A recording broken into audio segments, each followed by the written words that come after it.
Assalamualaikum students. Today we will start a new chapter, 11th chapter, bioenergetics.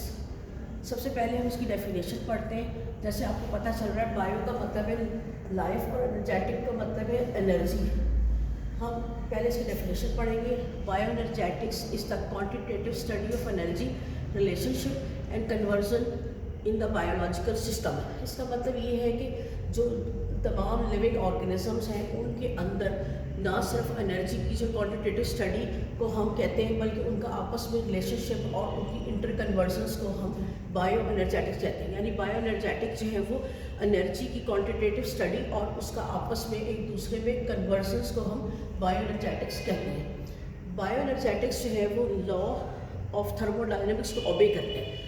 आपको पता होगा, आपने प्रीवियस क्लासेस में पढ़ा है कि लॉ ऑफ थर्मोडायनेमिक्स किसको कहते हैं। लॉ ऑफ थर्मोडायनेमिक्स जो है of energy and the mass का मतलब ये है कि energy neither be created nor destroyed, it can be converted one form to another. तो लॉ बायो जो थर्मोडायनेमिक्स है ये अप्लाई होता है बायोएनर्जेटिक्स में। सबसे पहले हम देखते हैं कि लिविंग थिंग्स को एनर्जी की ज़रूरत क्यों पेश आती है। तो लिविंग थिंग्स को अपनी ज़िंदा रहने के लिए और अपनी बॉडी में डिफरेंट फंक्शंस परफॉर्म करने के लिए उसको एनर्जी की ज़रूरत पेश आती है। और एनर्जी के लिए वो क्या करते हैं, तमाम एनिमल्स जो हैं वो फूड खाते हैं। लेकिन सबसे पहले हम देखते हैं कि फूड जो है वो बनती कहाँ है। तो एनर्जी की जो है वो ज़रूरत क्यों पेश आती है। सबसे पहले ज़िंदा रहने के लिए और अपनी बॉडी के फंक्शन करने के लिए। इसके अलावा अपनी बॉडी में डिफरेंट सब्सटेंसेस को सिंथेसाइज करने के लिए। ये सब सब्सटेंसेस प्रोटीन हो सकते हैं, प्रोटीन बॉडी को बनाने के लिए, बॉडी की ग्रोथ के लिए और बॉडी की रिपेयरिंग के लिए। इसके अलावा डिफरेंट जो सब्सटेंसेस हैं जो बॉडी के अंदर लिविंग ऑर्गेनिज्म की बॉडी के अंदर मूव करते हैं और बॉडी से बाहर आते हैं, उनकी मूवमेंट के लिए भी एनर्जी की ज़रूरत पेश आती है। इसी तरह लिविंग ऑर्गेनिज्म को एनर्जी की इस वजह से ज़रूरत पेश आती है कि उन्होंने डिफरेंट किस्म के मैकेनिकल वर्क करने होते हैं। जैसे कि कोऑर्डिनेशन ऑफ मसल्स, जब मूवमेंट करनी होगी तो उन्हें डिफरेंट मसल्स की कोऑर्डिनेशन की ज़रूरत पेश आएगी। इसी तरह से जो है वो सीलिया और फ्लैजेला की बीटिंग के लिए भी उनको एनर्जी की ज़रूरत पेश आती है। फिर तमाम एनिमल्स जो हैं उनको अपनी बॉडी टेम्परेचर को मेंटेन रखना होता है, या तमाम लिविंग ऑर्गेनिज्म को अपनी बॉडी का टेम्परेचर को मेंटेन रखने के लिए भी एनर्जी की ज़रूरत पेश आती है। इसी तरह से एनिमल्स में नर्व इम्पल्सेस ट्रांसमिट होती है कि ट्रांसमिशन के लिए भी एनिमल्स को किस चीज़ की ज़रूरत पेश आती है, नर्व एनर्जी की। अब हम आते हैं कि एनर्जी जो है वो आती कहाँ से है। तो सबसे पहले हम देखते हैं कि तमाम लिविंग ऑर्गेनिज्म प्लैनेट अर्थ, यानी हमारे जो अर्थ है एक प्लैनेट है, उस पर हम लोग रहते हैं और हमारी लाइफ को बरकरार रखने के लिए हम सबको एनर्जी चाहिए। और जो मेन सोर्स ऑफ एनर्जी है लाइफ को रन करने के लिए वो सोलर एनर्जी है।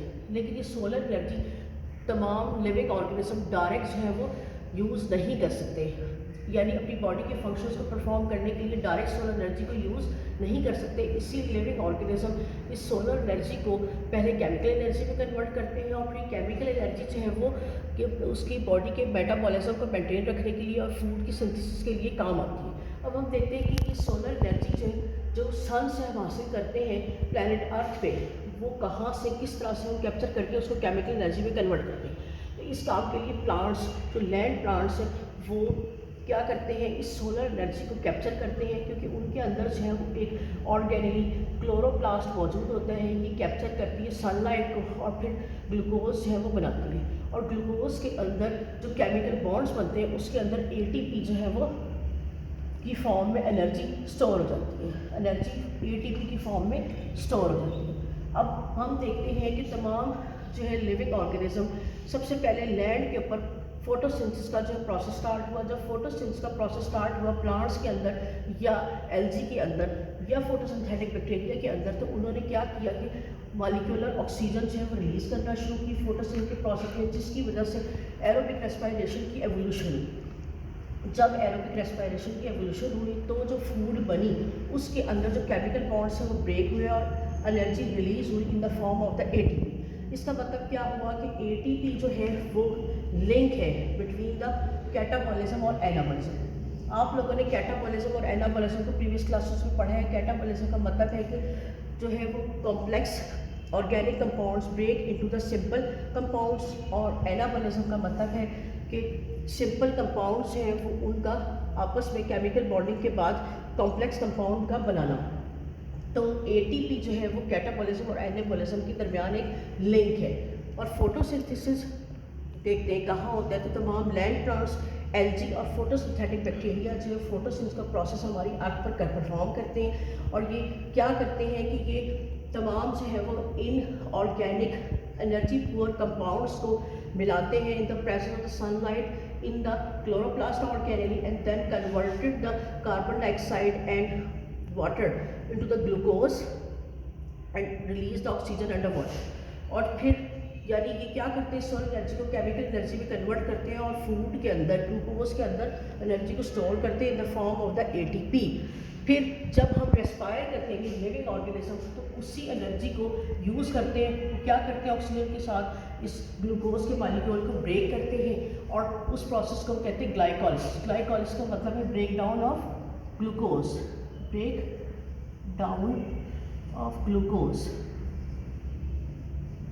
जब ग्लूकोज का मॉलिक्यूल ब्रेक होता है तो एटीपी निकलती है, क्योंकि ग्लूकोज जो है वो क्या चीज़ है, एक ऑर्गेनिक कंपाउंड है। CH बॉन्ड जब ब्रेक होगा तो एटीपी की रिलीज होगी। एटीपी का मतलब है एडिनोसिन ट्राइफॉस्फेट। ये हाई एनर्जी करेंसी है लिविंग ऑर्गेनिज्म में। फिर हम देखते हैं कि फोटोसिंथेसिस और रेस्पायरेशन दोनों प्रोसेस एक दूसरे के इंटरकन्वर्जन्स हैं। फोटोसिंथेसिस एनर्जी कैप्चरिंग प्रोसेस है, यानी सोलर एनर्जी को कैप्चर करता है, और रेस्पायरेशन उस एनर्जी को रिलीज़ करता है। जब ये एनर्जी रिलीज़ होती है तो लिविंग ऑर्गेनिज्म अपनी बॉडी के डिफरेंट फंक्शंस है परफॉर्म करते हैं। इसका मतलब क्या होगा, फोटोसिंथेसिस और respiration both are very important processes which are taking place in the living organism. अब हम देखते हैं कि फोटोसिंथेसिस प्रोसेस में होता है। फोटोसिंथेसिस प्रोसेस में तमाम लैंड, हायर लैंड प्लांट्स और लोअर प्लांट्स क्या करते हैं कि कार्बन डाइऑक्साइड को एयर से कैप्चर करते हैं और वाटर को रूट के ज़रिए एब्जॉर्ब करते हैं, और प्रेजेंस ऑफ द सनलाइट और क्लोरोप्लास्ट की मौजूदगी में ये फूड बनाते हैं। और ये फूड फॉर्म में बनती है ग्लूकोज के C6H12O6 प्लस ऑक्सीजन रिलीज़ होती है, और साथ ही वाटर जो है वो के मॉलिक्यूल्स बनते हैं। अब हम देखते हैं कि रिएक्टेंट्स और products of the photosynthesis and the respiration. अब आप ये देखें कि यहाँ पर कार्बन डाइऑक्साइड और वाटर ये रिएक्टेंट्स हैं फोटोसिंथेसिस के, और साथ ही है अगर मैं इक्वेशन लिखती हूँ रेस्पायरेशन की, तो रेस्पायरेशन की जो इक्वेशन है वो ये है C6H12O6 plus oxygen, then they are also form carbon dioxide plus water. इसका मतलब क्या हुआ कि रेस्पायरेशन जो है this is a reverse process of the photosynthesis, यानी जो रिएक्टेंट्स हैं फोटोसिंथेसिस के वो प्रोडक्ट्स हैं रेस्पायरेशन के, और जो प्रोडक्ट्स हैं फोटोसिंथेसिस के वो रिएक्टेंट्स हैं रेस्पायरेशन के। इसका मतलब क्या हुआ कि फोटोसिंथेसिस और रेस्पायरेशन एक दूसरे के ऑपोजिट जो है वो प्रोसेस हैं, ये दोनों रिवर्स प्रोसेसेस हैं। अब हम देखते हैं कि at a dawn and a dusk. Dawn का मतलब है जब सुबह सूरज निकलते हैं, और डस्क का मतलब है जब सूरज गरूब होता है शाम के टाइम। उस टाइम लाइट इंटेंसिटी यानी सोलर एनर्जी बहुत कम होती है, तो फोटोसिंथेसिस का जो प्रोसेस होता है वो बहुत ही कम होता है, जिसकी वजह से जो ऑक्सीजन रिलीज़ होती है वो रेस्पायरेशन में इस्तेमाल होती है प्लांट के ही, यानी जो रिलीज़ होती है ऑक्सीजन फोटोसिंथेसिस में वो प्लांट ही रेस्पायर करके इसको इस्तेमाल कर लेंगे। और फिर जो फोटोसिंथेसिस के लिए कार्बन डाइऑक्साइड चाहिए वो रेस्पायरेशन जो है वो रिलीज़ करेगा, यानी कार्बन डाइऑक्साइड और ऑक्सीजन की जो क्वांटिटी है वो इक्वल हो जाएगी, और there is no exchange of the gases. This point is called compensation point, यानी at a dawn and a dusk compensation point होता है, यानी उस टाइम कोई भी गैसेस का एक्सचेंज नहीं होता, क्योंकि जितनी ऑक्सीजन रिलीज़ होती है फोटोसिंथेसिस के प्रोसेस में उतनी ही ऑक्सीजन रेस्पायरेशन में इस्तेमाल हो जाती है, और जितनी कार्बन डाइऑक्साइड रेस्पायरेशन में रिलीज़ होती है उतनी ही कार्बन डाइऑक्साइड फोटोसिंथेसिस के प्रोसेस में इस्तेमाल हो जाती है। लेकिन जैसे जैसे सूरज की रोशनी तेज़ होती है और फोटोसिंथेसिस का प्रोसेस बढ़ना शुरू होता है, ऑक्सीजन की कंसनट्रेशन से ज़्यादा रिलीज़ होती है और रेस्पायरेशन पे कम इस्तेमाल होती है, और साथ ही जब कम इस्तेमाल होगी तो कम कार्बन डाइऑक्साइड जो है वो रिलीज़ होगी, और फिर जो है वो फोटोसिंथेसिस का प्रोसेस जो है वो बढ़ता चला जाएगा as compare to the respiration of the plant. Students, ये था आज का हमारा टॉपिक। थैंक यू, अल्लाह हाफ़िज़।